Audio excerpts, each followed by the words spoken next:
অপূর্ণ ভালোবাসার হাহাকার, এক ভুল বোঝাবুঝির অন্তর্দাহ।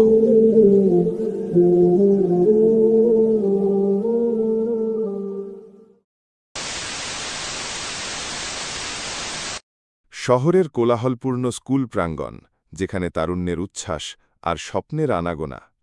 এই ভিড়ের মাঝে দুটি সম্পূর্ণ ভিন্ন মেরুর মানুষ ছিল, আরমান আর শারমিন। আরমান এক নিপাট ভালো ছেলে, যার জীবন কাটত বইয়ের পাতায় আর অঙ্কের জটিল সমীকরণে। চোখে মোটা ফ্রেমের চশমা, এলোমেলো চুল আর চাপা স্বভাব। ক্লাসের পেছনের বেঞ্চে বসে নিজের মনে সবকিছু নিয়ে ভাবত। বন্ধুদের সাথে আড্ডা, খেলাধুলা এসবের থেকে সে অনেক দূরে। তার জগতের রং ছিল ধুলোমাখা পুরনো বইয়ের মোলাটের মতো ধূসর। সে কারো চোখে পড়ত না, আর নিজেও চায়নি কারো নজরে পড়তে। তার একমাত্র লক্ষ্য ছিল উচ্চ শিক্ষা আর নিজের স্বপ্ন পূরণ করা। অন্যদিকে শারমিন, স্কুলের সবচেয়ে প্রাণবন্ত, ডানপিটে আর সুন্দরী মেয়ে। ঝলমলে হাসি, হাসলে গালের একপাশে টোল পড়ত, আর চোখ দুটো যেন তারার মেলা। সে ছিল ক্লাসের মধ্যমণি, সবার আলোচনার বিষয়। নাচ, গান, বিতর্ক সব কিছুতেই তার অবাধ বিচরণ। তার চারপাশে সব সময় বন্ধুদের ভিড় লেগে থাকত। শারমিন ছিল অনেকটা প্রজাপতির মতো, উড়ে বেড়াত এক ফুল থেকে আরেক ফুলে, আর তার উপস্থিতি যেন পুরো পরিবেশকে উজ্জ্বল করে তুলত। পড়াশোনায় সে তেমন মনোযোগ দিত না, তবে নিজের বুদ্ধি আর ঝলমলে ব্যক্তিত্ব দিয়ে সবাইকে মুগ্ধ করে রাখত। তার কাছে জীবনের অর্থ ছিল উপভোগ করা, হাসি মুখে সবকিছু জয় করা। দুই মেরুর বাসিন্দা যখন ক্লাস 9-এ প্রথম দেখল, সেদিনের ঘটনা ছিল এক চূড়ান্ত নাটকীয়তা। স্কুলের আর্ট ক্লাসে সেদিন এক অদ্ভুত পরিস্থিতি। শিক্ষিকা ঘোষণা করলেন, সবাইকে যার যার পছন্দের মানুষ বা কোনো প্রিয় জিনিসের প্রতিকৃতি আঁকতে হবে। আরমান বরাবরের মতোই এক কোণে বসে একটি পুরনো বইয়ের ছবি আঁকছিল, তার নিজস্ব জগতের প্রতিচ্ছবি। অন্যদিকে শারমিন, সবার মনোযোগের কেন্দ্রবিন্দু, সে ক্লাসের সবচেয়ে জনপ্রিয় ছেলে রনির ছবি আঁকছিল। হঠাৎ করেই শারমিনের পেন্সিল ভেঙে গেল। সে বিরক্ত হয়ে চারপাশে তাকাল, কিন্তু অতিরিক্ত পেন্সিল পাচ্ছিল না।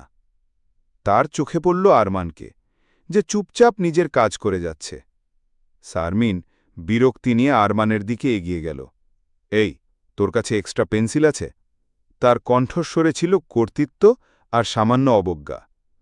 আরমান চমকে তাকাল। শারমিনের ঝলমলে উপস্থিতি তাকে মুহূর্তেই বাক্যহারা করে দিল। সে তার ব্যাগ হাতড়ে একটা নতুন পেন্সিল বের করে শারমিনের দিকে বাড়িয়ে দিল। শারমিন পেন্সিলটা প্রায় ছিনিয়ে নেওয়ার ভঙ্গিতে নিল, কিন্তু আরমান খেয়াল করল তার হাতের একটা আঙুলে কালির দাগ লেগে আছে। সম্ভবত সে অসাবধানে পেন্সিলের নিবে হাত দিয়েছে। শারমিন নিজের আসনে ফিরে গিয়ে পেন্সিলটা দিয়ে আঁকা শুরু করতেই দেখল তার ক্যানভাসে কালির একটা ছোট দাগ পড়ে গেছে। সে বিরক্তিতে চোখ কুঁচকে আরমানের দিকে তাকাল।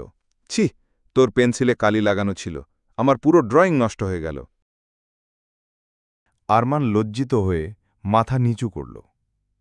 সে কিছু বলার আগেই শারমিন তীব্র বিরক্তি নিয়ে তার ক্যানভাস আর পেন্সিল ছড়ে ফেলে দিয়ে ক্লাস থেকে বেরিয়ে গেল। সেদিনের আরমানের আঁকা অসম্পূর্ণ বইটি, তার হাতে লেগে থাকা কালির দাগ আর শারমিনের ক্ষুব্ধ চেহারা, সব কিছুই আরমানের মনে এক নতুন অধ্যায়ের সূচনা করে দিল। সেদিনে সেই প্রথম দেখা, প্রথম ধাক্কা, সব কিছুই আরমানের মনে এক নতুন অধ্যায়ের সূচনা করে দিল। শারমিন রেগেমেগে চলে গেলেও আরমানের মনে তার হাসি, তার রাগ, তার চোখ সব কিছুই গভীর দাগ কেটে গেল। এই ঘটনার পর আরমান নিজের অজান্তেই কখন যে শারমিনের প্রেমে পড়েছিল, সে নিজেও তা টেরও পায়নি। এরপর থেকে আরমানের পৃথিবীটা কেমন যেন রং বদলে ফেলল। ক্লাসে ঢুকলেই তার চোখ সবার আগে খুঁজত শারমিনকে। সে যখন হাসত, আরমানের মনে হতো সারা ক্লাসরুম আলোয় ভরে গেছে।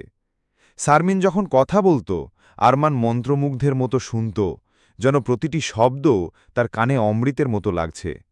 বন্ধুরা সবাই জানত আরমান শারমিনকে কতটা ভালোবাসে, কারণ তার চোখে মুখে সেই ভালোবাসার নীরব ঘোষণা স্পষ্ট হয়ে উঠত। ক্লাসের সহপাঠীরা প্রায় তাকে খেপিয়ে তুলত, এই আরমান, তোর ম্যাডামের দিকে একটু তাকা। আরমান লজ্জায় লাল হয়ে যেত, কিন্তু তার চোখ ঠিকই শারমিনের দিকে ফিরত।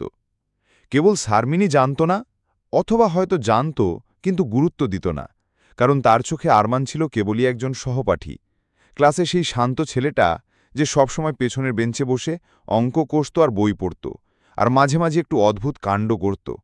শারমিনের কাছে আরমান ছিল সম্পূর্ণ অদৃশ্য, একটা ধূসর ছায়া মাত্র। একদিন স্কুলের বার্ষিক ক্রীড়া প্রতিযোগিতায় শারমিন ১০০ মিটার দৌড়ে অংশ নিয়েছিল। শুরু থেকেই সে খুব নার্ভাস ছিল। আরমান দূর থেকে দেখছিল, শারমিন বারবার কেমন যেন অস্থির হয়ে উঠছিল। তার মুখে স্পষ্ট উদ্বেগের ছাপ, ঠোঁট কামড়াচ্ছিল, আর আঙুল দিয়ে বারবার চুলের গোছা ঠিক করছিল। আরমান দেখল শারমিনের জুতার ফিতা সামান্য আলগা হয়ে আছে, যা যে কোনো মুহূর্তে দুর্ঘটনার কারণ হতে পারে। সে দ্রুত কিছু একটা করার কথা ভাবল। দৌড় শুরুর ঠিক আগে শারমিন যখন ট্র্যাকের উপর দাঁড়িয়ে কাঁপছিল, তখন আরমান এক বুদ্ধি করল। সে তার পকেট থেকে ছোট্ট একটা রঙিন পেন্সিল বের করে শারমিনের সামনে থাকা ঘাসের ওপর ফেলল। পেন্সিলটা নিতে যখন শারমিন একটু নিচু হল, তখন সে নিচু স্বরে বলল, তুমি পারবে, তোমার হাসিটা দিয়েই দৌড়াও। আরমান যখন কথাটা বলছিল, তখন সে ক্ষণিকের জন্য শারমিনের চোখে চোখ রেখেছিল। সেই মুহূর্তে নিঃশব্দে সে জুতার আলগা ফিতাটা বেঁধে দিল।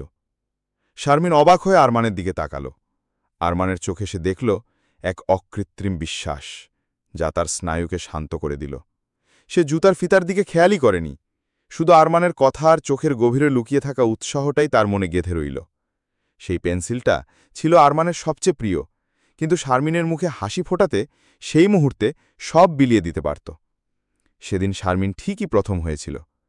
জেতার পর আরমানকে ধন্যবাদ জানাতে এসে শারমিন বলেছিল, তোর পেন্সিলটা আমাকে অনেক সাহস দিয়েছে। আরমান শুধু হেসেছিল, তার হৃদয়ের গোপন কথাটা লুকিয়েই।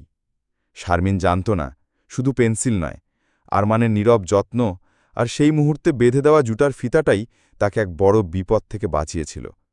তার কাছে আরমান ছিল কেবলই একজন ভালো সহপাঠী, যে তাকে সাহস দিয়েছিল। আরমান জানে তার এই সামান্য কাজটুকু শারমিনের জীবনে কতটা গভীর প্রভাব ফেলেছিল, কিন্তু সে চায়নি শারমিন তার প্রতি ঋণী হোক।